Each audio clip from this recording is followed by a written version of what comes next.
refreshing for me hearing it through my water ASMR. I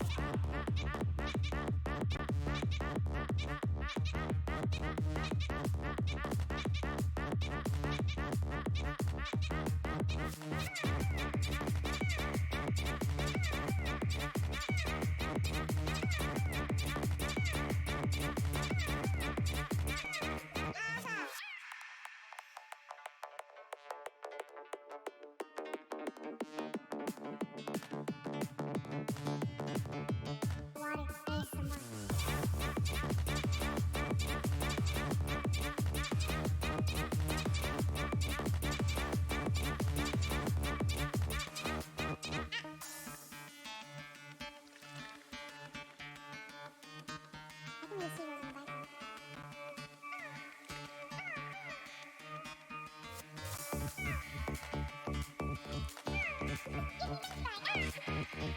Alright, good go. Let's keep going. This is underwater ASMR. Water ASMR. Water ASMR. Water ASMR. Water ASMR. Water ASMR. Water. Actually, I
like that.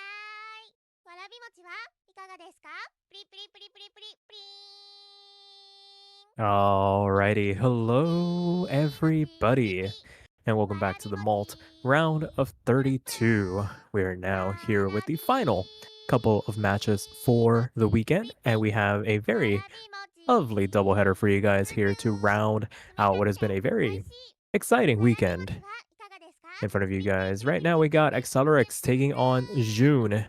And like I said, this is a doubleheader. We do have Delta386 going up against Holo the Wise as well.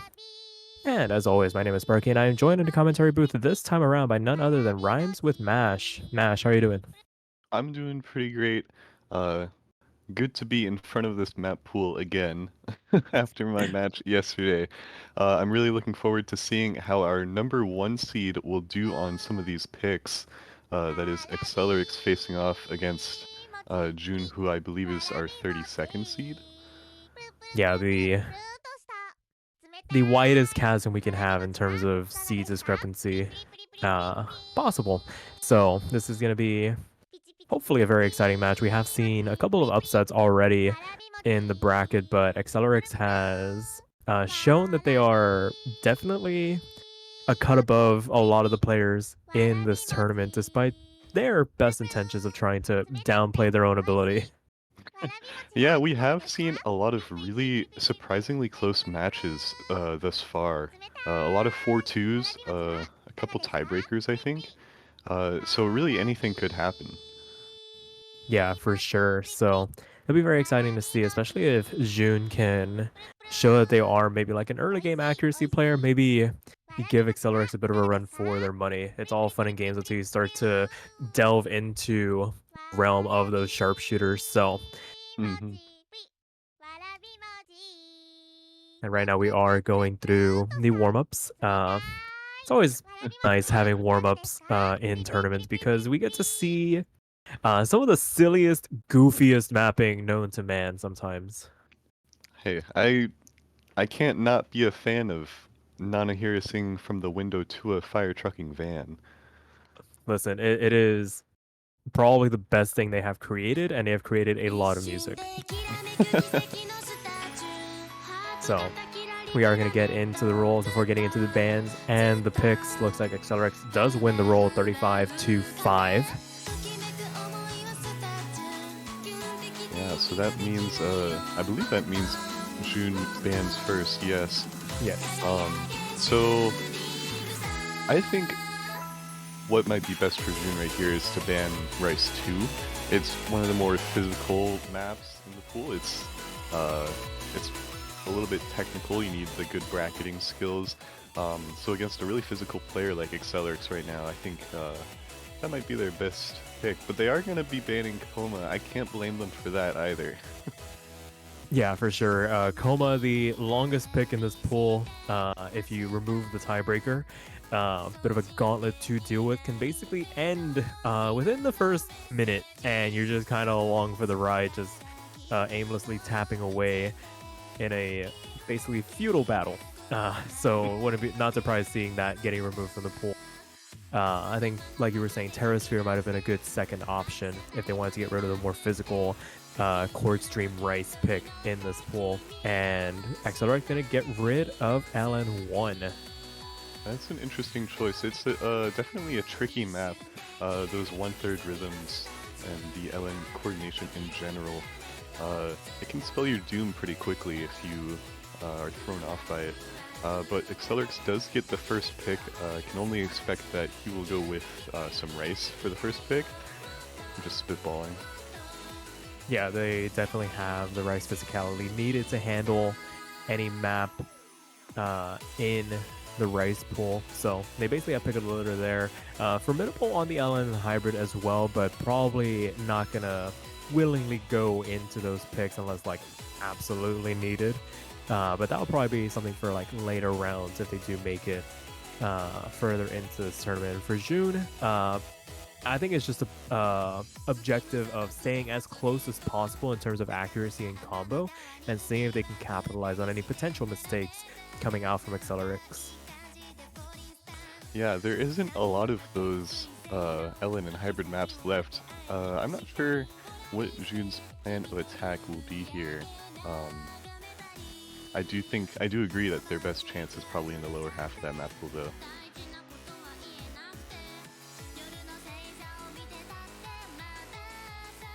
Yeah, looks like Axelerrixx taking a little bit of a break before we get this match underway.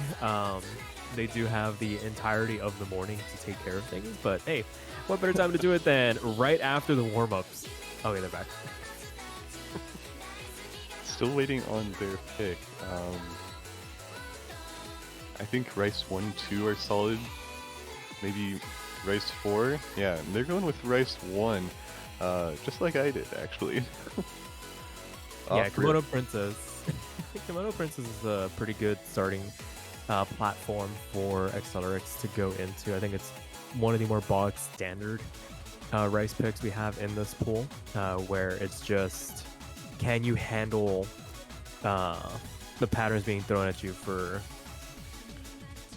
what, a minute 40? It's not the longest map in this pool, so yeah, it's pretty short, and the streams are just really repetitive single streams, and then you get a couple breaks every once in a while. So it really is a consistency test, assuming you can handle the speed.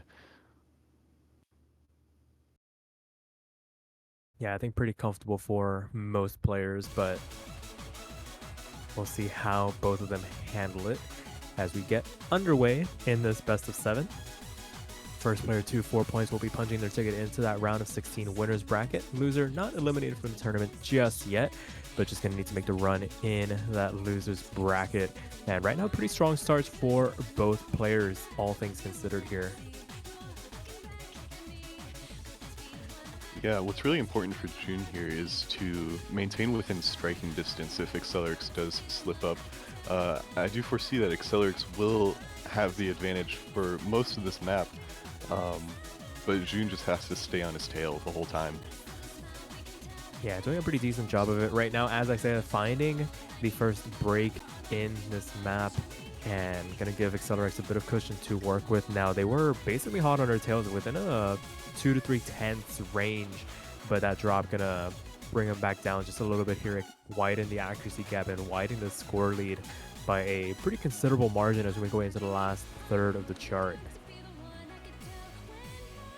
Yeah, you blink and it's over. The upper half of this map pool is generally really short. Yeah, and as we continue on, last quarter of the chart still left to go. Axelerrixx climbing up into that 99.9% mark. Joune doing a pretty good job of getting themselves back over that 400 combo cap and building up a little bit of accuracy in their own right, but we're quickly running out of map here, crossing that 900,000 point mark, and with a 25,000 point lead in hand, it looks like Axelerrixx is going to be able to comfortably clinch this one and make it 1-0. Oh, and with 1-200. Very nice ratio overall, though. 57, 300s. Joune not too far behind. 266 is very good, all things considered. The singular miss, a little bit unfortunate, but would have been a very nice FC if they were able to carry on till the end.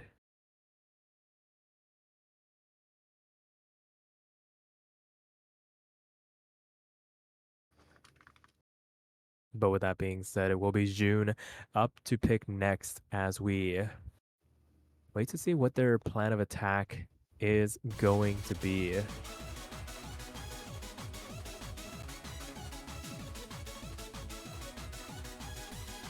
I think maybe something volatile like Hybrid 1 is exactly what I was about to say. Penguin can be really tricky, as we've seen in previous matches. There are certain parts that are just really hard to hit, and it's a good kind of thing to try and bank on, I think. Yeah, for sure. There's definitely some pretty interesting patterns, especially in the middle portion of this chart. Can definitely cause a bit of trouble if you're not too careful, but that might be an opportunity for Joune to find an opening into this match.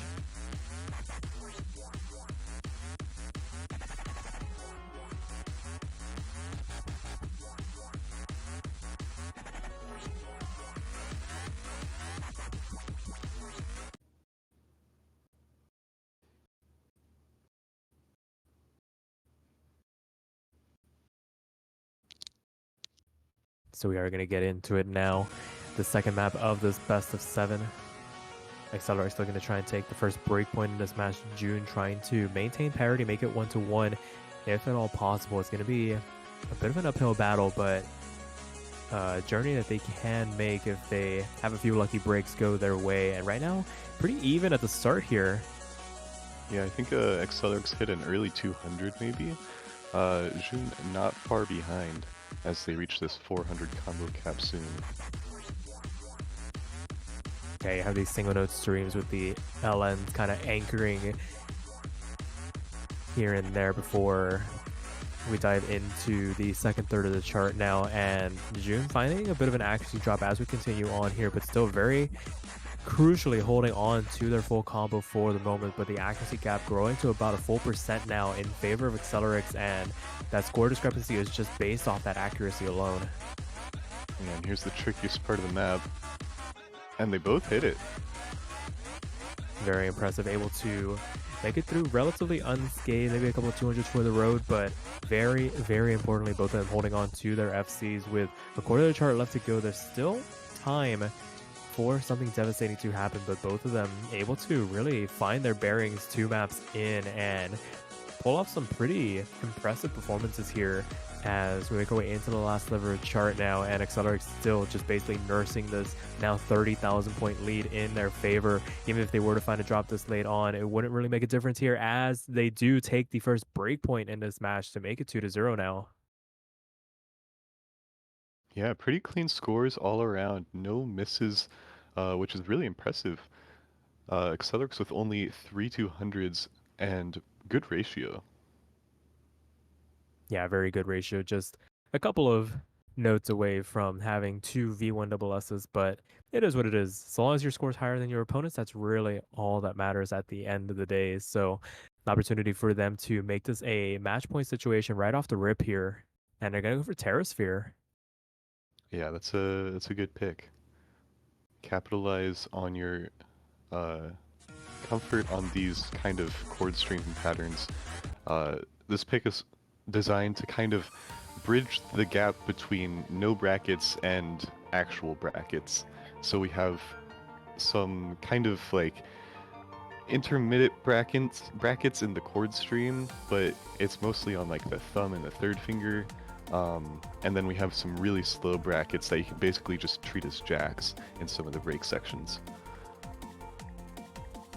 Yeah, so it'll be interesting to see how both these players handle it, if they can read their way through this relatively comfortably. I think this is a pretty decent BPM to have as a baseline for what is going to be probably one of the more comfortable or more accessible skill sets for a lot of the players moving deeper and deeper into this tournament.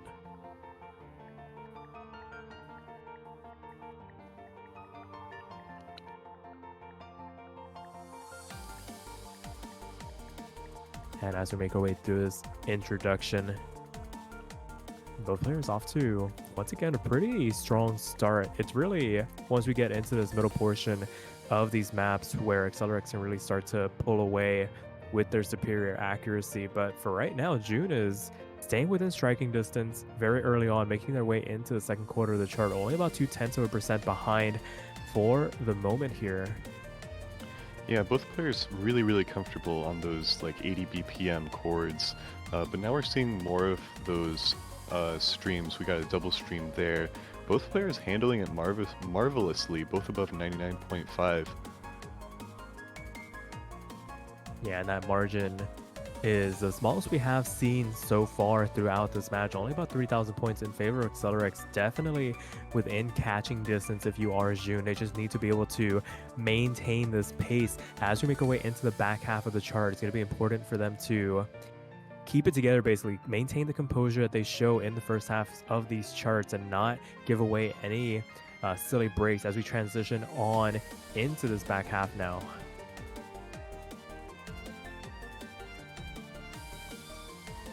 Yeah, and at 160 BPM, these little stream bursts are actually pretty fast. So if someone is going to miss, it's probably going to be on that. But both players are holding a really solid full combo.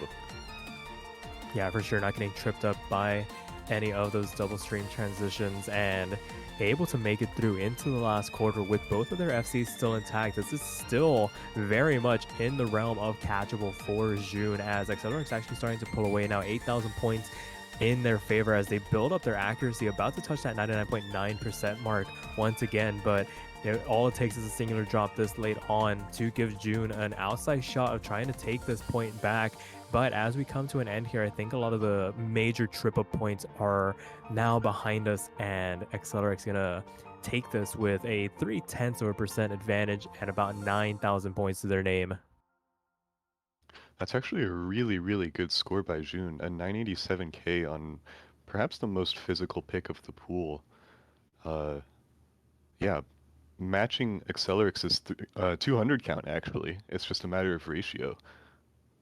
Yeah, if they're able to keep that 300 count just a little bit lower, um, maybe they would have had an outside shot if Axelerrixx had found a break. But I mean, honestly, 987k, that's pretty good.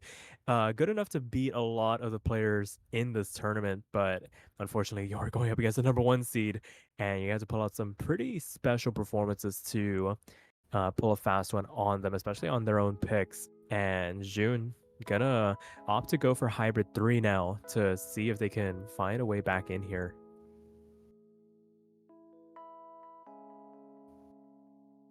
Yeah, we've seen a lot of popular picks thus far. I think this is another one. It has kind of the jump scare in the middle with the LN coordination. The perfectly cut scream. And at 314, it is a longer pick. joune might be vying for more chances for Axelerrixx to break, and they might just focus on maintaining an FC. That might be the order of business for Joune as we get this fourth map underway. Axelerrixx on the cusp of locking in their spot in that winner's round of 16. Joune wouldn't be out of it just yet if they did find themselves giving this breakpoint away. They would just be knocked down into that loser's bracket where, I mean, they wouldn't have to face the number 1 seed, thankfully, but there's still plenty of very good players down there. Hopefully they can find somebody or get the fortunate matchup to really show off what they're made of on the next pool. And as we make our way deeper here, already into the second quarter of the chart, it is about a full percent in favor of Axelerrixx, despite both players holding on to their FCs, just now crossing that 400 combo cap. Yeah, Joune picking up a handful of bad judgments, maybe on the LN releases. A lot of 200s coming out, but we do get into a kind of rice break section here. Yeah, the pace really starts to pick up for a very brief moment before you get back into this basically LN coordination section, the one anchor on either hand and everything to do around it. And both of them handling it very well. The transitions were catching out a couple of players early on in the weekend, but I think people have started to settle in as the weekend has gone along, and we're now making our way into the back half of the chart. It is now basically a perfect 1% between both the players right now. Axelerrixx ahead just based on the accuracy alone to the tune of about 18,000 points. Yeah, and here the coordination element steps up a little. You have these double anchors and a couple more releases to deal with these rice chords, but it cools down a little again. Yeah, it does kind of prime you as you go along. Sorry to cut you off. You were going to say? I mean, I was just going to say both players are doing fine, really, maintaining their FCs as we get into this breakdown. But I'm not sure if Axelerrixx does break, if Joune could catch up just based on the accuracy deficit. It would make a tiny dent, but I don't think it would be enough to send the lead skyrocketing over in their favor. We have seen some wild swings between players as this weekend has gone along, but I don't think this map really lends itself to 20,000 point swings unless Axelerrixx were to just majorly misread a section. And given their consistency so far in this match, and given how late on in the chart we are, I don't really think that window of opportunity is going to open itself up anytime soon. And as we get into the last couple of LNs to read through, there are no more tricks left up this map sleeve. It will be Axelerrixx successfully punching their ticket into that round of 16, knocking Joune down into this loser's bracket by a score of 4-0. Yeah, Axelerrixx putting up a really good performance, a 0-miss match, and I think they 990k'd everything. That's really hard to beat. Yeah. There's not a lot of players in this tournament that can put up that level of consistency, at least in these early game pools. It'll be interesting to see how they scale going into the more mid and late game oriented map pools. But it was a hard fought battle, some very competitive scores coming out from Joune. At least they were able to put up a little bit of a fight on some of these maps for very long portions of it. But that'll do it for us here in this match. I did mention this was a double header, and the other match is currently at a score of 3-1 in favor of Delta386. They are playing through what could potentially be the last pick in that match. It is Hybrid 2. We'll try our best to get you guys into that action. If not, then we'll just have a quick little recap before we say our goodbyes for the weekend.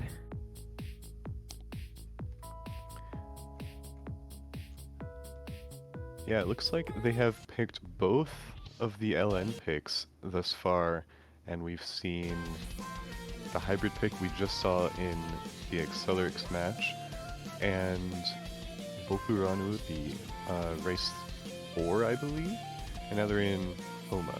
So here we are, and it's actually really close. Yeah, getting into the action right away here, about 2,000 points in favor of Holo, but they do find a drop going into the second third of the chart. Going to give Delta a little bit of a margin to work with for the moment here. Going to be able to extend their lead and really have an opportunity to run with it. But actually, the accuracies are very, very close, tied actually, as Yeah. we make our way deeper into the chart. So isn't going to be able to really stretch it, especially once Hollow the Wise makes it back up over that 400 combo cap. Yeah, and do note that it is Delta up 3-1 against Holo the Wise. So Holo the Wise is fighting for a tiebreaker here, and they have gained a significant accuracy advantage since you said they were tied. But Delta is just maintaining the lead based on combo. But the crazy thing about this pick is that we're only like halfway through. So there's a lot of time left for either player. Oh, and they trade misses. Oh, and that trade, I think, actually helps Hollow the Wise here. Delta was kind of banking off of the fact that they were holding on to that significant combo, and now that that's gone, I think Hollow the Wise is going to have a few notes above that 400 combo cap before Delta can make it there, and it is hundreds of points separating the two players. That 2/10 accuracy discrepancy is really going to come to a head here as we take a little bit of a break here. Last third of the chart left to go, and it is all to play for here with about a minute left to chart. Yeah, less than 1,000 points between the two. Oh my gosh, this could really go either way. It was flickering earlier, but as Hollow the Wise has a little bit more combo, I think it might get even closer. Yeah, 925 points, the margin as we get into basically the last chorus of this song. It is still 2/10 in favor of Hollow the Wise for the moment. Both of them handling that transitional stream very nicely before diving back into this bit of a coordinated LN section. Oh, it's anybody's game. They are playing tug of war with this leaderboard for the moment. Last eighth of the chart still left to go. Delta hanging on by the tiniest of margins. They might have an extra miss or maybe a slider break in the back pocket to work with, but Hollow the Wise no! finding the break on the transition into this very, very light core jack section, and I think that might be the straw that breaks the camel's back. It was a very valiant effort, but Delta is going to be able to take that, not trading that miss back and growing this lead to about 6,000 points. With the last couple of notes coming through, it was looking very scary there for a moment, but Delta able to hang on and knock Hollow the Wise down into that losers bracket by a margin of 4-1. Yeah, pulling back through in the 11th hour, capitalizing on that miss, and out comboing Hollow the Wise here. Yeah, out comboing. What is it? We always say it's an accuracy game, but sometimes, every now and again, you get to rely on the combo gaming. But with that being said, that will do it for this match as well. And I believe that does it for the weekend. All together, some very, very exciting matches. A couple of upsets, a lot of 4-2s, a lot of players just on the cusp of pulling off either a tiebreaker or the full upset. Mash, your thoughts going into next weekend? I'm just really excited to see what the next map pool is. I think we've got a lot of really interesting matchups coming up, especially with some of those upsets, like Era Jungle, Shikitashi, and Exo Faker moving on over their higher seeded counterparts. I'm just really excited, looking forward to it. For sure. And as for us, we'll go ahead and say our goodbyes. We'll catch you guys for the showcase. I believe the hosts are trying to maintain the consistent 14 UTC on Monday, but we'll definitely keep you guys posted in the Discord as to when the official time is going to be for that. So stay tuned. Have a wonderful rest of your weekend, and we'll catch you guys later. Bye.